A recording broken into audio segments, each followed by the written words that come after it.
Assalamualaikum warahmatullahi wabarakatuh.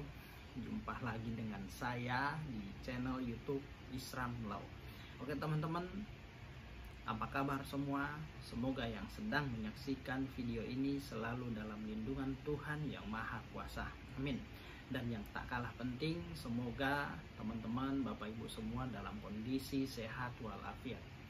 Oke, topik pembahasan kali ini saya akan membahas tentang perkawinan siri. Nah, ada yang bertanya kepada saya, apa dampak atau resiko hukum apabila melangsungkan perkawinan siri? Nah, ini dampaknya akan terjadi di kemudian hari ya, bukan ketika itu, tapi beberapa atau di kemudian hari. Nah, oke. Sebelum saya melanjutkan pembahasan ini ya, teman-teman jangan lupa share dan subscribe channel video ini agar tidak ketinggalan informasi-informasi tentang seputar dunia hukum dari saya. Oke, baik. Teman-teman, sering kita menyaksikan gejala sosial atau fenomena sosial beberapa orang atau siapapun itu ya telah melangsungkan perkawinan siri. Nah, perkawinan ini mungkin ya, ada beberapa faktor yang melatar belakanginya. Mungkin karena salah satunya ada desakan dari pihak-pihak tertentu, dan juga ada faktor ekonomi, sosial, dan lain-lain. Nah, perkawinan siri ini juga tak banyak orang mengetahui akan resiko dan dampak yang akan terjadi di kemudian hari apabila telah melangsungkan atau melaksanakan perkawinan siri. Oke, baik teman-teman. Ya, saya akan membahas tentang resiko atau dampak hukum apabila telah terjadi perkawinan siri atau resiko hukum perkawinan siri ya. Oke, baik, saya akan membahas dengan bahasa yang sederhana dan mudah dipahami. Oke. Nah, adapun dampak dan resiko hukum perkawinan siri ya, seperti status perkawinan itu sendiri. Nah, secara agama itu sah ya, secara agama sah. Namun menurut hukum, secara hukum tidak sah ya, karena tidak dicatatkan di kantor urusan agama atau di pencatatan sipil. Nah, kalau tidak dicatatkan di kantor urusan agama atau pencatatan sipil, maka pasangan tersebut tentu secara hukum tidak sah dan dia tidak bisa mendapatkan perlindungan hukum, tidak punya buku nikah nantinya karena tidak diakui oleh negara. Nah, itu resiko pertama ya, terkait statusnya memang sah secara agama tapi menurut hukum tidak sah. Kemudian resiko selanjutnya terkait masalah nafkah.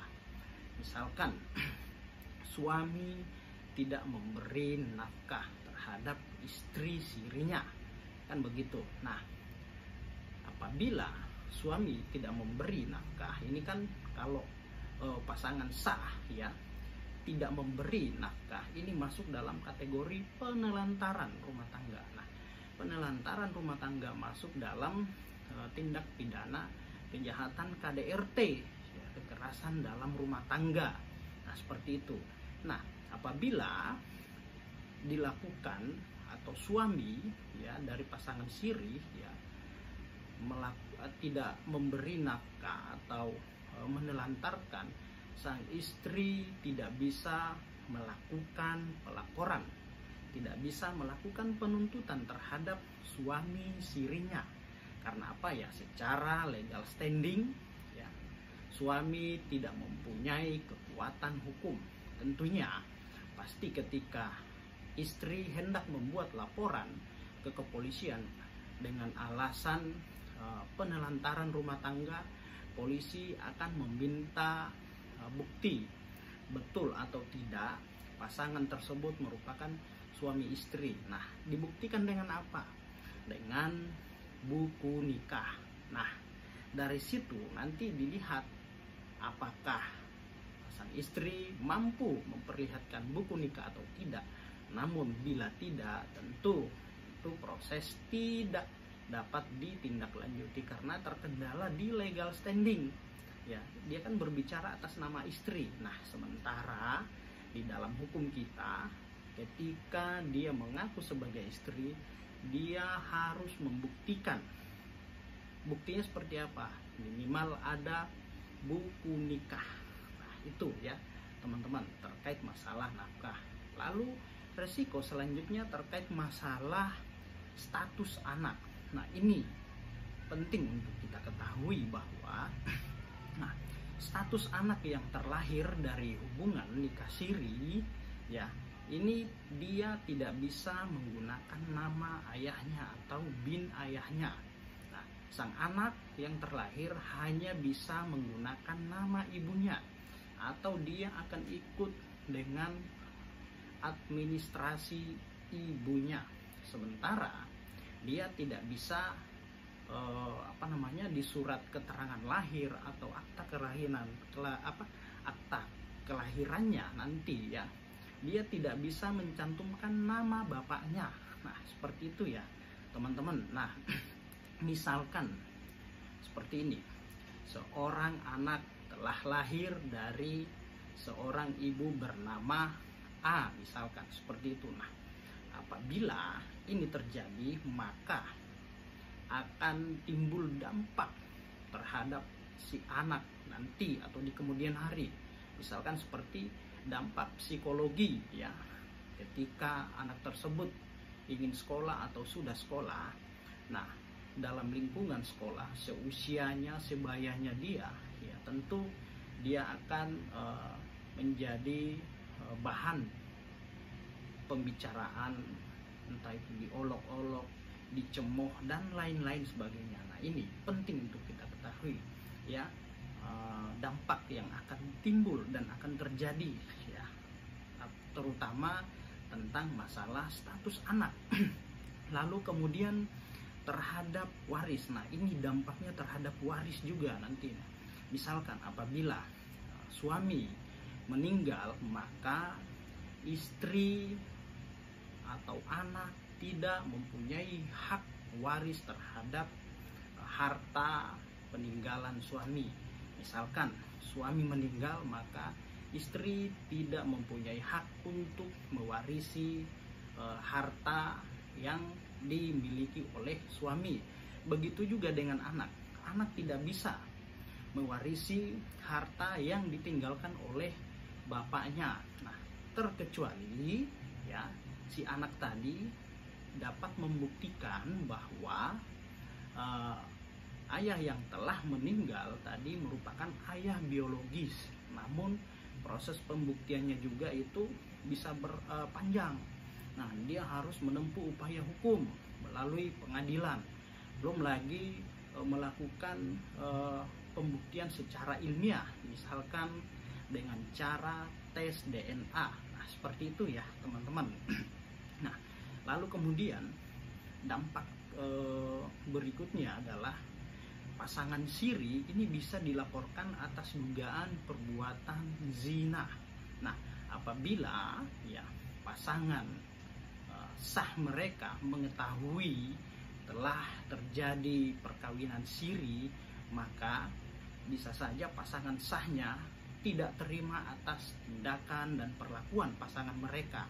Mereka bisa melakukan penuntutan atau pelaporan terhadap pasangan sah mereka, baik itu suami maupun istri, atas dugaan perzinahan. Nah, itu ya teman-teman.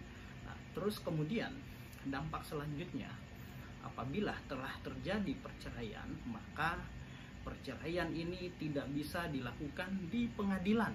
Nah, tidak bisa dilakukan di pengadilan. Misalkan suami ingin menceraikan istrinya, maka dia bisa saja mengatakan, saya akan menceraikan kamu. Ya, selesai. Ya, selesai sampai di situ.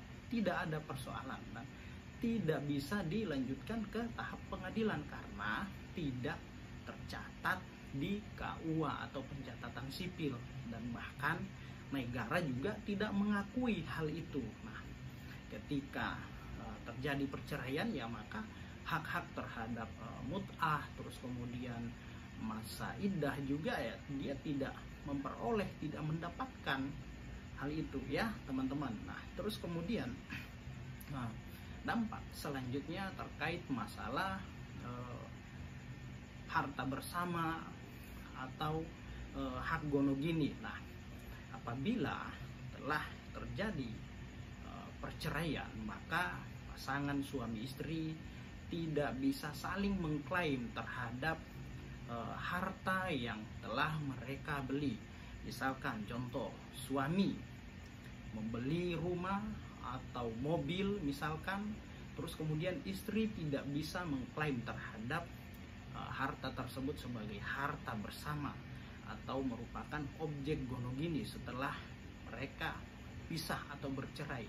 Itu tidak bisa dijadikan sebagai objek harta bersama atau harta gonogini. Karena apa ya? Status perkawinan mereka ya adalah statusnya memang sah secara agama, tapi menurut hukum tidak sah. Karena apa? Ya tidak tercatat di kantor urusan agama atau dicatatkan di pencatatan sipil. Artinya negara tidak mengakui perkawinan mereka, namun memang secara agama itu sah dan diakui ya. Itu ya teman-teman. Jadi saran saya ya, agar menikahlah secara resmi ya, secara sah ya, agar mendapat pengakuan dan perlindungan hukum dari negara. Nah, itu teman-teman. Ya, jadi semoga teman-teman informasi ini bermanfaat untuk kita semua ya. Itu dampak-dampak atau resiko hukum apabila telah terjadi perkawinan siri ya teman-teman. Jadi ini tolong diperhatikan ya. Karena apa? Akan berdampak terhadap masa depan kita nantinya, masa depan anak yang akan terlahir. Nah, maka dari itu saran saya, menikahlah secara sah dan resmi agar mendapat perlindungan hukum, mendapat pengakuan dari negara. Nah, teman-teman, semoga informasi ini bermanfaat untuk kita semua. Jangan lupa share, subscribe channel video ini ya.